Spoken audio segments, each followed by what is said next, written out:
Well, good morning. This is David, your friendly neighborhood crappie wrangler. Well, I haven't been fishing much lately. I've had other responsibilities and that had to be taken care of, so I just hadn't fished much. I'm going to be wrapping those other responsibilities up pretty soon and start fishing again. So I'll have to go out and find the fish because I hadn't been on the water much. But today I just can't stand it, so I can't go fishing. It's a little bit too windy, so I've had a few requests on pouring jig hooks, so I'm going to do a short video on how I pour jig hooks. Now, other people may do it more efficiently and with more expensive equipment and this and that, but this is how I do it. So first, let's get a look at my table, and I use my fish cleaning table as my lead works table.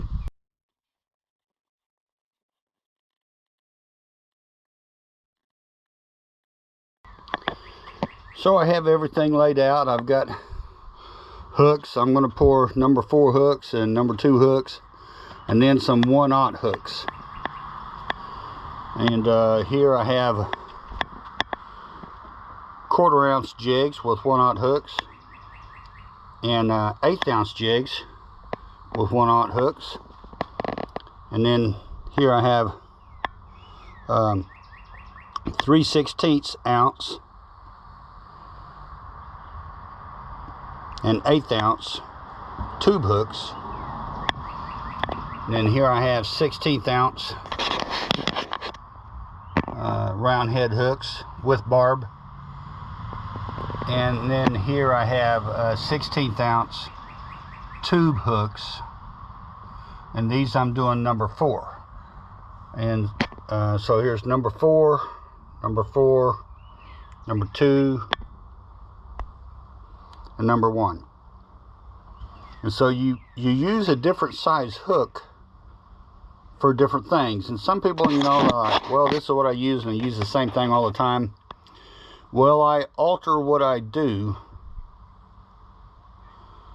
for what the fish want at that time. So my favorite stuff is whatever the fish want. Now, I used to pour with just a cheap hand pouring lead pot, and I would get a lot of cold pours, and I thought the tube going into the cavities wasn't big enough, and I tried drilling them out and this and that, and then eventually I figured out that I needed a variable heat lead pot. So now I'm using a bottom pour variable heat pot. So if your lead's not hot enough, it won't pour right. So that's why I had that. And this is a Lee pot. Nothing special about it. It was economic, and Lee didn't give it to me. I bought it. So anyway, after the old pie pans are under here, because as your pot's heating up, it won't seal good on the bottom, and you'll have some lead drip out. So I can just easily shake that lead back into my pot. And then you'll have dross on the top. Your lead won't be clean, so you use an old spoon it around, and there's all the impurities. So for those of you that remember the old Bible verses where it talks about purifying us like pulling dross off of gold or silver, well, it's the same thing with lead. You know, you heat it up, the impurities will come to the surface, and you just spoon it off. I shake it off on the ground, and then later I'll pick it up. Later, like after it cools. So let me go ahead and close my molds. And you can get molds. Now, molds are a lot more expensive now than they used to be, but you can get whatever molds you want. Then this 1/8 ounce and 3/16 ounce tube mold, I had to find that thing used. It was hard to find, and it only pours 2 a piece, but I found one. So then I have needle nose pliers and side cutters, and everything set up here. Even have my coffee. So I'm going to pour the jigs and keep them separate per size, and I'll pour a bunch of them. Alright, now word of caution, working with lead is dangerous. You don't want anything to do with liquid anywhere around you. I've got my coffee off on the other end of the table, but if you let any form of liquid hit that lead will explode out of the pot. This lead is just under 500 degrees.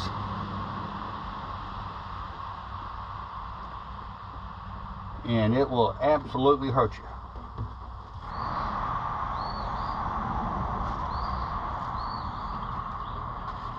Okay, one more note on the safety of pouring your own jig hooks. You're working with lead. Lead is toxic. Always be outside. You don't do this in the house, in an enclosed garage, in anything. Now, this is my opinion, and I'm kind of safety conscious about things. So this is what I'm going to do. I'm going to do it outside. So when you got your hooks in your mold, you close your mold,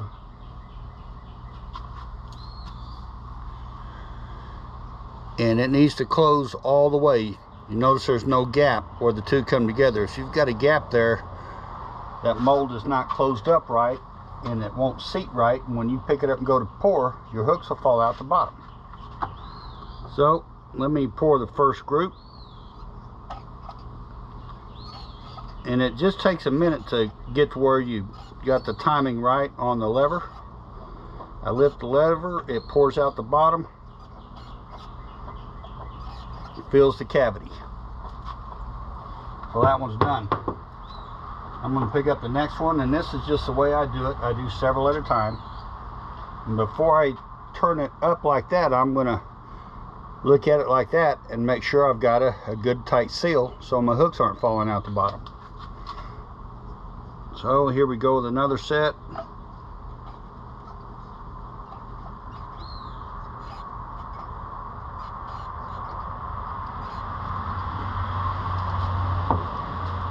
And if you're brand new, you probably want to be wearing gloves. If you're brand new to doing this, I've done this literally for decades. And so it's not that I'm being unsafe. I'm just very comfortable with what I'm doing here. And you can tell on these bigger cavities how much longer it takes. These are the 1/8 and 3/16 ounce tapered cavities mold. Now this is 1/8 ounce and 1/4 ounce, and this will also take a little longer to fill the cavity. And you just get your timing right, and you don't want it to drip down in there. You want to dump a solid stream in there and then close the valve. Alright, so we got that. Our first group poured. And let me move the camera over a little closer, and I'll open it up the molds and we'll see what we have. So I'm going to open up the one I poured first, and that's so the lead gets a chance to cool and I'm not burning my hands on it. So here we see we got a good pour on all of them. If you had a cold pour, there'd be holes where it's supposed to be solid lead. It would be very uneven. Now a lot of people are just gonna take these hooks, they're gonna take their side cutters and cut it off right there. I have found that if you grab the bell-shaped part on the top where you poured it in the mold and give it a twist, you'll come up with a lot cleaner an edge on the top. And then I'm going to take and throw that piece right back in the lead pot. Well, I'm going to drop it in there carefully so I'm not splashing it. So there it is. You can see your bell-shaped top where the lead enters a mold. You just give it a bend back and forth and it comes right out. Now, if you're fortunate enough to have a commercial system for doing this, it'll go a lot faster. And you can pour a whole lot more at a time. You know, for now, the most I can pour at once is 8. Because I haven't seen the need to go through the expense of buying commercial lead working stuff. I'm only going to make enough for myself.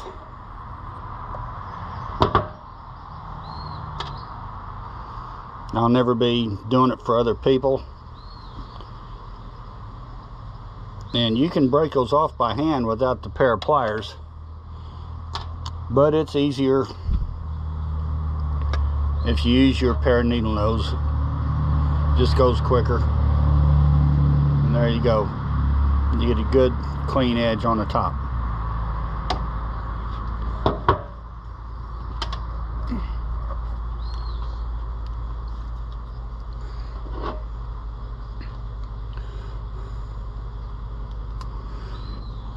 So there's my first 8 of 16th ounce number 4 hooks. Oh, missed one.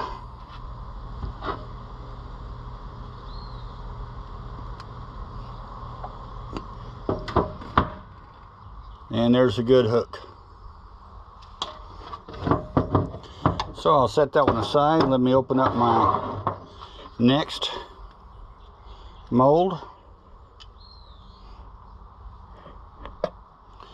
And these are my 16th ounce round head. Barbed. You can see the barb right there. If I could find it, I'd use double barbed, because they hold the jig better, but I haven't been able to find that particular mold.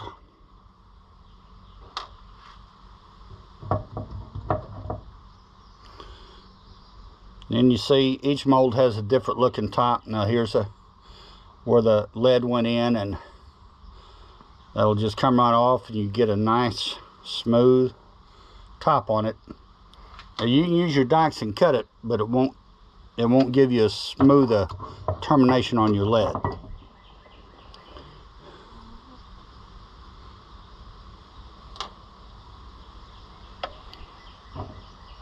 And so here we go, and there's 6 on this mold.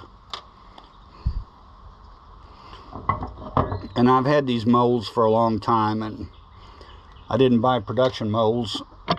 I just, you know, I have molds that have a couple each of a bunch of different weights.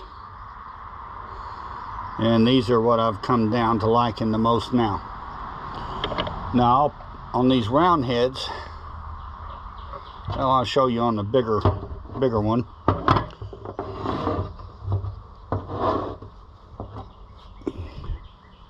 On these round heads, I'm going to powder paint that round head later when I get a bunch poured.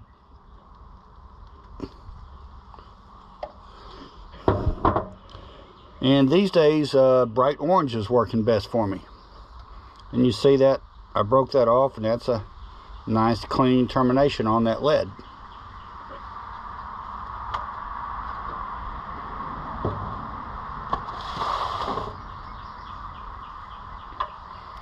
Anyway, so pouring your lead hooks is not difficult.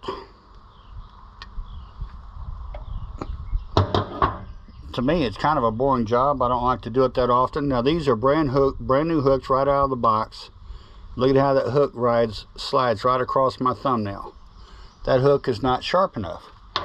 And you remember on one of my earlier videos, I said hooks right out of the box are not sharp enough. You always sharpen your hooks. Now, you can get by without sharpening your hooks. But if you sharpen your hooks, you'll stick a lot more of the bites that you get. You won't miss as many strikes. Now when I got this, this 1/4 ounce mold, used to these molds were all machined. And you can tell by my older molds that they were machined molds. These newer molds are poured, so they'll be pretty rough. And what I did, this one was pretty rough. I got it 3 or 4 years ago. And I used a Dremel tool with a polishing bit. And I polished the head part. You know, just the head part of the mold. So that would be right in there to smooth it up, because it made a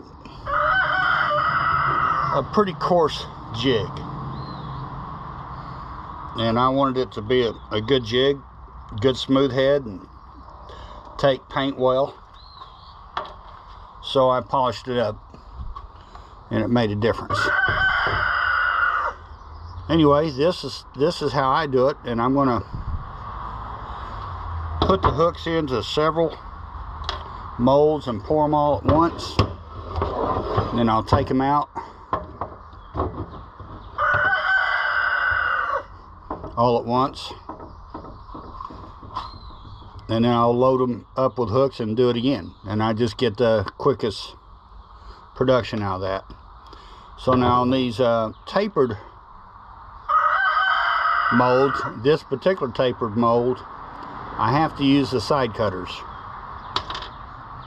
and side cutters have a different name for them, and I'm not going to use it because so many people are standing around looking for any excuse to be offended, so I'm not going to use the other name. Anyway, there's an 1/8 ounce tube hook.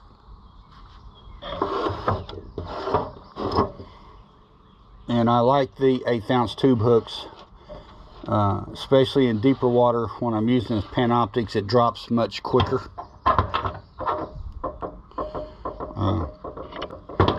But this particular mold, I don't have a choice. I have to use the side cutters. Here's the 3/16, and you can see that is a much larger mold, much larger hook, and this thing will drop pretty darn well. Now it says 3/16 on the mold, but by the time you figure the weight of the hook and your jig, you're pushing 1/4 ounce.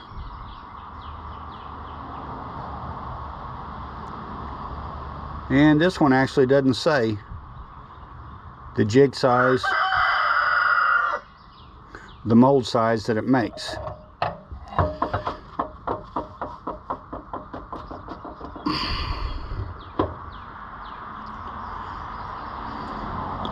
It's not printed on it. Anyway, there you go. And then so for when you're fishing deep, use these heavier tubes. You can get that tube right down there in a hurry.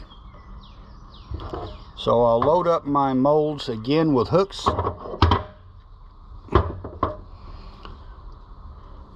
And go through pouring one more set. So I will be right back. All right. Oh, I hadn't counted them. I've got a bunch of them here. I'm tired of pouring hooks.